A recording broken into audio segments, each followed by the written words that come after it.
Hello, this is Melissa Barden, and this is my futures project on Pakistan and nukes. Should we truly be worried? In order to get a good look at the future, a visit to the past is in order. Why did Pakistan feel the need to create a nuclear program in the first place?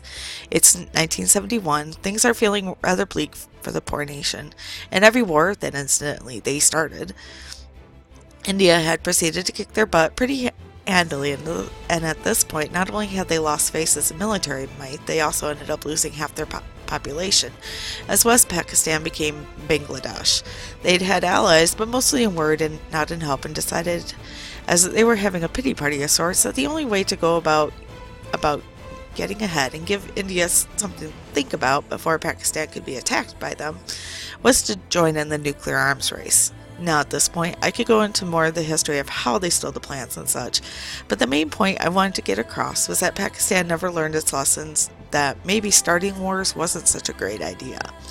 As of 2018, the Bulletin of Atomic Scientists have estimated that Pakistan's current stockpile of weapons is about 140 to 150, and if current trend continues, could increase to 220 to 250 by 2025. While its losses against India may be what prompted things, it's sadly not the greatest threat to the program.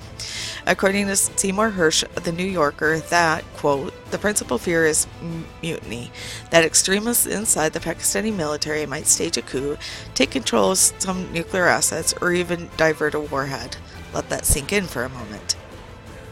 It's not the Taliban, but the military itself that is the greatest threat to their own program.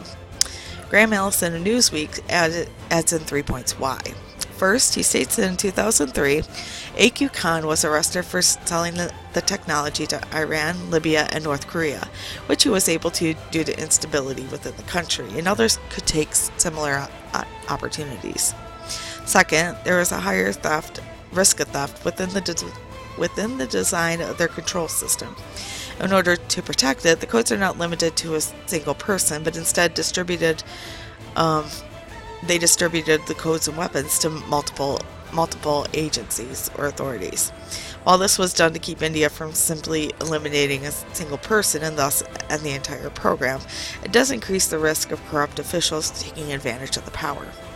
Thirdly, there is a wave of disaffection within the army itself, and though this article was dated 12 years ago, the war on terror has had its toll on the Pakistani army, quote, as the United States and others press the cause of democracy in ways that diminish the traditional role of the army.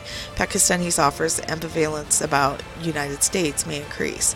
Buddhist association may further erode the prestige and credibility of the army and security forces. Another thought to consider is Al-Qaeda gaining access. Pakistan's Air Force, nuclear facilities, and naval bases have been attacked multiple times over the years. And now with Pakistan deciding to arm their submarines in response to India arming theirs, the risk that a group infiltrating a naval base could get their hands on a weapon increases. Now, in conclusion, do I think this is something we really need to worry about?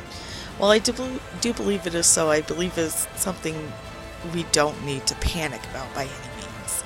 Corruption is not something new within the country, but it is worth keeping an eye on things over time. And this is my sources. Thank you very much and have a great day.